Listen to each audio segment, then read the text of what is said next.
When the doctor saw the expensive watch on the homeless man's wrist, he became greedy and wanted to take it, even though his colleague advised him not to. However, Jack didn't mind. Out of the blue, the homeless man sat up and said, "Thank you," which caught Jack a little off guard. He then hurried to his private room to try on the watch, but the hands of the watch began to spin very quickly, leaving Jack feeling very confused. His colleague rushed in and saw something terrible had happened. Jack's face and body had aged rapidly. He looked in the mirror and felt scared.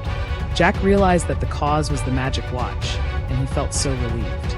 But he didn't know how to get rid of it. Jack hurried to the hospital, hoping to find the homeless man, but he wasn't there.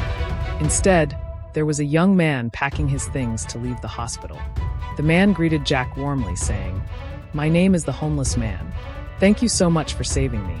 Jack felt overwhelmed and said to the kind man, "I'm sorry, but I need you to take off the watch from my hand right now." But he just smiled a little and said, "I won't make the same mistake again. This is very scary." He even let Jack know that his time was running out. Poor Jack was very frightened and immediately went to his friend to ask him to destroy the watch. It was a curious turn of events when, just as John was about to use the hammer to destroy the watch, it shifted to Jack's arm. This meant that the only way to put an end to the enchantment was if someone kindly took it off his hand. Jack felt really let down and told John that now the only way was to trick someone into taking the watch.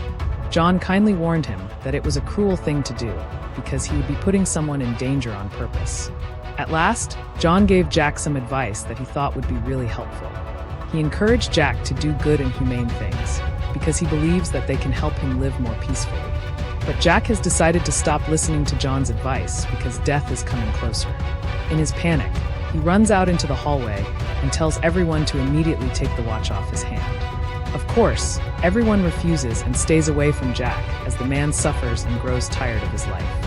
He sees an elderly patient being taken to the emergency room by his family. Jack immediately tells the patient's family to call an emergency doctor. He seized the opportunity and took the patient's hand gently,